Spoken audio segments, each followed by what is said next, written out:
فاروق حبیب کا کہنا تھا کہ جو کچھ اس دن ہوا یہ انتہائی افسوسناک اور قابل مذمت تھا. مدینہ کی ریاست میں لوگوں کو اکسایا نہیں جاتا، لیڈر وہ ہوتا ہے کہ جو راستہ دکھاتا ہے. سائفر سے متعلق فاروق حبیب نے انکشاف کیا کہ سائفر کے بعد قومی سلامتی کمیٹی کا اجلاس چیئرمین پی ٹی آئی کے زیر صدارت ہوا کہ جس میں یہ فیصلہ ہوا کہ سائفر کا معاملہ مداخلت ہے، سازش نہیں، مگر اس اعلامیے کے باوجود اس پر سیاسی بیانیہ بنایا گیا. اس سے قبل فاروق حبیب اپنی ٹویٹس میں بارہا کہہ چکے ہیں کہ عمران خان کو رجیم چینج سازش سے ہٹا کر نواز شریف کے بھائی شہباز شریف کو وزیر اعظم اور صمدی اسحاق ڈار کو وزیر خزانہ بنایا گیا، بیرونی سازش کے تحت قابض ہوئے. حیران کن بات یہ ہے کہ فاروق حبیب بذات خود گرفتار ہونے والے رہنماؤں کی ڈھال بھی بنے ہیں اور ایسی فوٹیجز موجود ہیں کہ جس میں اپنے ساتھی رہنماؤں کی گرفتاری کے وقت گاڑیوں کا محاسبہ کر رہے ہیں. تحریک انصاف کے سابق رہنما فاروق حبیب کے بیانیے میں کل اور آج فرق کیا ہے، ملاحظہ کیجیے. پریس کانفرنس کرتے ہیں، آپ کے مقدمات بھی ختم ہو جاتے ہیں، آپ کو باہر جانے کی اجازت بھی مل جاتی ہے. اس کا مطلب پھر آپ کے اوپر کیسز تو کوئی نہیں، آپ نے جرم تو کوئی نہیں کیا. آپ کا جرم یہ ہے کہ آپ عمران خان کے ساتھ ہیں اور عمران خان کا جرم یہ ہے کہ وہ پاکستان کی بات کرتا ہے، اس کے ساتھ پورے پاکستان کی عوام کھڑی ہے. اب جہانگیر شہر کے اندر پروٹیسٹ ہی کوئی نہیں ہوا. بہت سارے ایسے اضلاع ہیں جہاں پر کوئی پروٹیسٹ ہی نہیں ہوا، لیکن وہ لوگ صرف اس وجہ سے جو ہے وہ روح پوش ہیں کہ ان کو کہا گیا کہ آپ روح پوش رہیں. ان کو پیغام جیل سے بھی دیا جا رہا ہے کہ آپ روح پوش رہیں، آپ انتخابات تک روح پوش آپ رہیں. عمران خان کو 9 مئی کو اسلام آباد ہائی کورٹ سے رینجرز نے اغوا کیا، تشدد کیا، گاڑی میں ڈال کے لے گئے. جب یہ منظرنامہ لوگوں نے دیکھا تو لوگ احتجاج، پرامن احتجاج کے لیے پورے پاکستان کی سڑکوں میں باہر نکل آئے. یہ جو 9 مئی کا جو واقعہ ہے اس پہ آپ نے مسلسل لوگوں کی ذہن سازی کی. فاروق حبیب نے انکشاف بھی کیا کہ ہم نواز شریف اور زرداری پر تنقید کرتے تھے، چیئرمین پی ٹی آئی کو یہ زیب نہیں دیتا تھا کہ وہ توشہ خانہ سے گھڑیاں لیتے. فاروق حبیب نے اپنی پریس کانفرنس کے آخری حصے میں نوجوانوں کو آدم اور ابلیس میں سے کسی ایک سمت کے چناؤ کا مشورہ بھی دیا. پارٹی کی لیڈرشپ ہے، بہت سارے لوگ ایسے ہیں جو کہ آج بھی روح پوش ہیں، وہ سارے سوچ رہے ہیں، وہ بھی اس چیز کا جائزہ لیتے ہیں. انوسینٹ لوگ جن کا کوئی کرمنل ریکارڈ نہیں ہے وہ آج جیلوں کے اندر پڑے ہوئے ہیں، وہ اشتہاری ہوئے ہوئے ہیں، گھروں سے بھاگے ہوئے ہیں. میں ان لوگوں کو یہ پیغام دے رہا ہوں، مشکل فیصلہ ہے لیکن آپ کو ملک کو سامنے رکھنا ہے، آپ کو اپنی ریاست کو سامنے رکھنا. ڈائریکشن اگر آپ کو چینج کرنی پڑتی ہے تو آپ کو یہ سوچنا چاہیے. میں نے یہ فیصلہ کیا کہ میں IPP جوائن کر رہا ہوں. آپ کے پاس 2 راستے ہیں کہ آپ جو ہے وہ آدم کے راستے پہ چلیں یا آپ شیطان کے راستے پہ چلیں. فاروق حبیب نے اپنے لیڈر کے خلاف، سابق لیڈر کے خلاف ایک سنگین چارج شیٹ جاری کر دی ہے جو کسی بھی طور پر وعدہ معاف گواہی سے کم نہیں ہے. بات کرتے ہیں ان کی نئی جماعت کے سندھ کے صدر، استحکام پاکستان پارٹی کے سینئر رہنما محمود مولوی صاحب سے. محمود مولوی صاحب بہت بہت شکریہ ساتھ دینے کا. تعجب یہ ہے کہ فاروق حبیب صاحب چند دن پہلے تک چیئرمین پی ٹی آئی کو سیاست کی آخری امید کہہ رہے تھے، بلکہ اپنی ریڈ لائن قرار دے رہے تھے ہر ٹویٹ کے اندر ہیش ٹیگ کرتے ہوئے. انہوں نے اپنی ٹویٹس میں بھی لکھا کہ ملک کے سب سے مقبول لیڈر سے ظالم خوف زدہ ہیں. لیکن آج فاروق حبیب کا کہنا ہے کہ چیئرمین پی ٹی آئی کی ذمہ داری تھی کہ وہ تدبر دکھاتے، لیکن انہوں نے ایسا نہیں کیا اور ان کا خیال تھا کہ لوگ ان کے لیے لڑیں گے. یہ انکشافات ایک ڈائریکٹ 180 ڈگری کے کانٹراسٹ میں فقط چند دن پہلے کے اگر دیکھیں تو کیا کہیں گے آپ؟ بسم اللہ الرحمن الرحیم. میرا کہنا یہ ہے کہ جو فاروق حبیب صاحب نے آج کہا نا، یہ ہے حقیقی آزادی. وہ اس جنگل سے آزاد ہونے کے بعد وہ حقیقت پہ آ گئے ہیں. اور میں آپ کو دعوے سے کہتا ہوں جو انہوں نے باتیں کیے اس میں سے 95% کو میں جو ہے انڈورس کرتا ہوں کہ جو انہوں نے کہا ہے ایسا ہی ہوتا رہا. دیکھیں جب وہ پارٹی میں تھے تو وہ اوبیسلی ایک پورے اس میں جب آدمی الجھا ہوا ہوتا ہے تو اس میں سے جب آزاد ہوتا ہے تو وہ سوچتا ہے کہ بات تو صحیح ہے، یہ ہو کیا رہا تھا. دیکھیں بدقسمتی یہ ہے کہ پارٹیز میں ڈیموکریسی نہیں ہے. اور میں یہ کہوں گا زیادہ تر پارٹیز میں، کیا ساری پارٹیوں میں ڈیموکریسی نہیں ہے. اور جب ڈیموکریسی نہیں ہوگا تو وہ ایک بند گلی میں ہے. تو آج ان کو حقیقی آزادی ملی تو انہوں نے جو یہ بیانات کیے. اور میں آپ کو یہ بھی بتا دوں ابھی 2 شخص اور ہیں سینئر پوزیشن پہ جو کہ جو ہے بہت جلد میں آپ کو کہوں کہ وہ جو ہے پارٹی پی ٹی آئی کو چھوڑ دیں گے. یہ محمد مولوی صاحب، یہ جو 2 اہم ترین سینئر شخص ہیں یہ روپوش ہیں یا گرفتار ہیں ابھی؟ نہیں، ان میں سے جو ہے دیکھیں دونوں جو ہے روپوش ہیں اور وہ اب میرا خیال سے وقت لے رہے ہیں سوچنے کا، کیونکہ آرام سے بیٹھ کے آدمی جو ہے سوچتا ہے اس کے بعد جو ہے وہ اعلان کریں گے. فیڈرل یا پروونشل ایم این ایز ہیں یا کیبنٹ ممبر بھی رہ چکے ہیں ان دونوں میں سے کوئی؟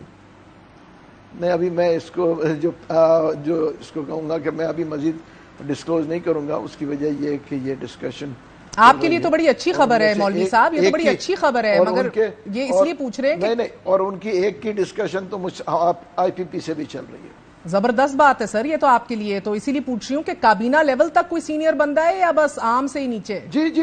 جی کابینہ لیول کے یہ لوگ ہوتے ہیں، مطلب چھوٹے لوگ تو ویسے ہی کافی آ رہے ہیں۔ سو دو اہم اب تو اس میں سے ایک تو کافی اہم شخصیت ہے اور وہ بھی اب آئیں گے۔ دیکھیں جو چیز حقیقت ہے وہ تو چھپ نہیں سکتی نا، جو چیزیں وہ کہہ رہے تھے کہ آ کے کوئی تردید کر دے کہ نہیں جی فاروق حبیب غلط کہہ رہا تھا، وہ کیوں نہیں آتے ہیں، وہ کیوں نہیں بتاتے؟ دیکھیں ایک چیز ہے، یہ میں بالکل کہوں گا کہ 95% جو انہوں نے باتیں کی ہے میں اس کو انڈوس کرتا ہوں۔ 95% کیوں؟ کون سے 5% ہے جس کو آپ انڈوس نہیں کرتے؟ دیکھیے کچھ چیزیں ایسی ہیں جو کہ مجھے معلوم نہیں ہے تو میں اس کو انڈوس نہیں کروں گا، مگر جو چیزیں مجھے معلوم ہے میں بالکل آپ کو کہوں گا کہ بالکل صحیح کہہ رہے تھے، اس میں کون سی غلط بات کی ہے۔ اور یہ جو آج وہ کہہ رہے ہیں، میں نے 5 مہینے پہلے یہی کہا تھا، اس وقت میرے پہ تو کوئی پریشر نہیں تھا، میں تو پہلا آدمی تھا، نہ میرے کو اریسٹ کیا گیا تھا نہ میں بھاگا گیا تھا۔ میرے خیال سے 9 کو یہ ہوا ہے اور میرے خیال 12 13 14 کو مجھے یاد نہیں ہے، میں پہلا آدمی تھا۔ اس وقت لوگوں نے مجھے بہت انڈر پریشر دیا تھا، پارٹی کے لوگوں نے، کہ یار تم ایسے کرنے جاؤ گے تو یہ ہو جائے گا، تم کو اندازہ نہیں ہے، مگر آج لوگ ریئلائز کر رہے ہیں کہ آئی واز کریکٹ۔ بالکل، یو آلسو اسٹینڈ ونڈیکیٹڈ، ویلیڈیٹڈ، مگر سر یہ کیا عجب معمہ ہے کہ گرفتاری کے بعد ہی لوگوں کو حقیقی آزادی اور سمجھ آتی ہے اور سچ دکھنے شروع ہو جاتا ہے؟ دیکھیے اس کی وجہ بہت ساری چیزیں، ایک یہ بھی ہے نا کہ جب ان کو ریئلائز کرایا جاتا ہے کہ آپ کس چیز کے لیے لڑ رہے ہیں۔ دیکھیے جب جنگوں میں ہوتا ہے، جنگوں میں لوگ سلنڈر کرتے ہیں یا وہ بعد میں جو ہے اس میں یہ سوچتے ہیں کہ یار I think we are fighting for nothing. دیکھیں نا آج وہ لوگ سوچ رہے ہیں کہ کس چیز کی ہم حقیقی آزادی لے رہے ہیں، ہم کسی کی آزادی مانگ رہے ہیں۔ پاکستان ایک آزاد ملک ہے، ہم بات کیا کر رہے ہیں؟ ہم جو ہے ہر وقت جو ہے اپنی بیانیہ چینج کر کے کہ ہم لوگوں کو کب تک بیوقوف بنائیں گے؟ آپ نے کہا جب ان کو ریئلائز کرایا جاتا ہے، مولوی صاحب کس کی طرف سے ریئلائز کرایا جاتا ہے؟ دیکھیں انہوں نے کہا نا ان کے دوستوں کے ساتھ انہوں نے بیٹھ کے باتیں کی، تو جب دوستوں کے ساتھ آدمی بیٹھتا ہے تو کہتے ہیں کہ یار تم کس چکر میں پڑے ہوئے ہو اور تم اپنے جو ہے سوچو کہ تم کرنے کیا جا رہے ہو، تم کو ملا کیا یہ چیزوں کو کر کے۔ آپ بھی دوستوں کے ساتھ بیٹھے تھے؟ نہیں میں ان کے ساتھ نہیں بیٹھا تھا۔ اچھا سر، 9 میں سے اب تک ان 5 مہینوں میں پرویز خٹک، عامر کیانی، مراد راس، آپ خود علی زیدی صاحب جو کہتے تھے سینے پر گولی کھا لوں گا، جماعت نہیں چھوڑوں گا، پریس کانفرنس کے بعد جماعت بھی چھوڑ گئے، مقبول لیڈر کو بھی چھوڑ گئے، ان سب کو دوستوں نے ہی بیٹھ کے سمجھایا؟ نہیں میرے خیال سے دیکھیں ان میں سے بہت سے لوگ، دیکھیں علی زیدی صاحب نے آئی پی پی جوائن کیا تھا مگر نہیں کیا، اس کے بعد تو ہم نے کہا کوئی بات نہیں، وہ آئے تھے آئی پی پی میں مگر پھر انہوں نے جوائن نہیں کیا۔ تو آج وہ آئی پی پی کا حصہ نہیں ہے علی زیدی؟ زبردستی نہیں، آج آئی پی پی کا حصہ نہیں ہے اور کوئی زبردستی کی بات نہیں ہے۔ فواد چودھری ہے آئی پی پی کا حصہ؟ دیکھیں مجھے پنجاب کا کیونکہ تو مجھے نہیں پتا، میرے خیال سے ان سے وہ بتا سکیں کیونکہ علی زیدی صاحب سندھ کے ہیں، اس لیے تو میں نے آپ کو بتا دیا۔ ٹھیک ہے، اور سر یہ آپ کو ان کا بھی، فاروق حبیب صاحب کا بھی پہلے سے پتا تھا کہ شامل ہونے والے ہیں آپ کی صفوں میں؟ نہیں، کیوں مجھے آج ہی پتا پڑا، میں تو ٹی وی پہ جب دیکھا مجھے پتا پڑا، مجھے فاروق حبیب صاحب کا نہیں پتا تھا۔ ٹھیک ہے، تو چند دن قبل ہی آپ نے دیکھا کہ عثمان ڈار صاحب بھی ایسی ہی چارج شیٹ جاری کر چکے ہیں اور وہ کہہ چکے ہیں کہ 9 مئی کے واقعات کی پلاننگ چیئرمین پی ٹی آئی کی زیر صدارت زمان پاک میں ہی ہوئی تھی اور حساس تنصیبات کو نشانہ بنانے کی ہدایات بھی انہوں نے ہی براہ راست دی تھی، کارکنوں کو بطور انسانی ڈھال بھی استعمال کرتے رہے اور گرفتاری سے بچنے کے لیے بھی کارکنان کی ذہن سازی کی۔ یہ کم و بیش ایک جیسی چارج شیٹ ہے جو آج بھی انہوں نے دی۔ پہلے سے مشکلات میں گھرے چیئرمین پی ٹی آئی کے لیے چارج شیٹ کتنی سنگین ثابت ہو سکتی ہے آپ کے نزدیک؟ دیکھیں میں چار چیز پہ ہی، میں آپ کو 1 منٹ لوں گا اس کے اوپر۔ آپ مجھے بتائیں یا پی ٹی آئی کا کوئی بھی شخص مجھے بتائے کیا انہی جگہوں کے اوپر دھرنے مطلب جو ہے پروٹیسٹ کا اعلان نہیں ہوا تھا پی ٹی آئی کے ہیڈ آفس سے؟ اگر انہی جگہوں پہ دھرنے کا اعلان کیا گیا تھا کہ آپ لوگ سب یہاں جمع ہو، واٹ ڈز اٹ مین؟ آپ سبزی منڈی کے اندر آپ جو ہے دھرنے کا اگینسٹ سبزی فروشوں کے کریں گے تو پھر آپ کیا ایکسپیکٹ کریں گے کہ جب موب آئے گا لوٹ مار نہیں ہوگی؟ تو یو ور پلاننگ اٹ. اگر آپ نے دیکھیں آپ کا کوئی پولیٹیکل ڈسپیوٹ تھا تو آپ کہتے ہیں کہ ہم اسمبلی کے باہر جا کے احتجاج کریں گے. اگر عدالتوں کے خلاف تھا تو آپ کہتے ہیں ہم سپریم کورٹ جا کے احتجاج کریں گے. آپ کا تو ڈسپیوٹ ہی فوج کے ساتھ تھا, اس لیے تو آپ نے ان کے گھروں کے سامنے اور ان کے اداروں کے سامنے جو ہے پروٹیسٹ کا اعلان کیا. یہ تو بڑی واضح اوپن اینڈ شٹ کیس ہے. اور یہ بیکاز یہ بات ڈار صاحب نے بھی کی تھی کہ چیف آف آرمی اسٹاف کی تعیناتی کے راستے میں بھی ایک آبسٹیکل کریٹ کرنے کے لیے راولپنڈی پہنچا گیا. تو یہ از خود اپنا برین چائلڈ تھا سابق وزیر اعظم کا, یا ان کو کوئی لیڈ آن کر رہا تھا؟ کتنی کنوکشن تھی جب یہ کر رہے تھے کام؟ Because it sounds absolutely absurd. I would say a lot of people, بڑے سینئر لوگوں نے ان چیزوں سے منع کیا. یہ میں آپ کو دعوے سے کہہ رہا ہوں. بہت سینئر لوگوں نے کہا کہ ہم کس طرف جا رہے ہیں. This will go for a disaster or maybe we go for a civil war. دیکھیں اگر آپ سوچیں کہ اگر اسی لیے میں کہہ رہی ہوں نا, اٹ ساؤنڈز ریڈیکولس, کبھی ہماری تاریخ میں کسی لیڈر نے یہ کام نہیں کیا, تو کوئی تو کنوکشن ہوگی ان کی کہ یہ میں کر لوں گا اور میں اس میں سرخرو بھی ہو جاؤں گا. It's absurd. دیکھیں جب آدمی جب اتنا بڑا لیڈر بن جاتا ہے نا, تو اس میں ایک سٹیج یہ آتا ہے کہ ہی تھنکس کہ وہی ہے دنیا میں سب کچھ. بدقسمتی یہ کہ یہ بڑے بڑوں کو یہ وہم ہو جاتا ہے, اور وہ وہم ہونے کے بعد وہ سوچتے ہیں کہ جو میں کر رہا ہوں وہ صحیح ہے. اور بدقسمتی یہ ان کی نہیں, مطلب جب اتنا پاور دماغ پہ آ جاتا ہے تو لوگوں کا دماغ پھر جاتا ہے. بہت بہت شکریہ. ہمارے ساتھ محمود مولوی صاحب موجود تھے. آپ نے بات سنی, کہہ رہے تھے 95% باتوں سے مکمل طور پہ اتفاق کرتا ہوں فاروق حبیب سے. ان کا یہ بھی کہنا تھا کہ دو اہم ترین senior leader P T I کے جو سابق وفاقی وزراء بھی رہ چکے ہیں وہ بھی جلد استحکام پارٹی کے اندر شمولیت اختیار کر جائیں گے. ایک وقفہ لیتے ہیں, وقفے کے بعد حاضر ہوں گے.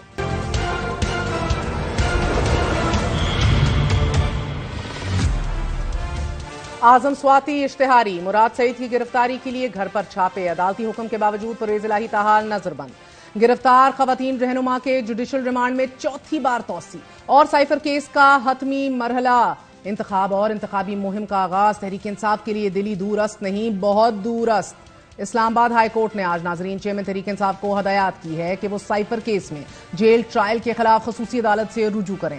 آج اسلام آباد ہائی کورٹ میں سائفر کیس سے متعلق 2 سماعتیں ہوئیں. سائفر کیس کی پہلی سماعت اٹک جیل منتقل کرنے کے خلاف سابق وزیر اعظم کی درخواست پر ہوئی کہ جس میں اسلام آباد ہائی کورٹ کے چیف جسٹس عامر فاروق نے محفوظ فیصلہ سنایا. سائفر کیس سے متعلق دوسری سماعت بھی اسلام آباد ہائی کورٹ میں ہی ہوئی. عدالت چیئرمین پی ٹی آئی کی جانب سے سائفر گمشدگی کیس میں ضمانت اور اسی مقدمے کے اخراج سے متعلق 2 درخواستوں پر سماعت مکمل ہونے کے بعد فیصلہ محفوظ کر لیا. جیل ٹرائل سے متعلق عدالت نے اپنے فیصلے میں چیئرمین پی ٹی آئی کی درخواست نمٹاتے ہوئے کہا ہے کہ جیل ٹرائل سیکیورٹی کے مد نظر چیئرمین پی ٹی آئی کے حق میں ہے. بظاہر جیل ٹرائل کے معاملے پر کوئی بدنیتی نظر نہیں آئی.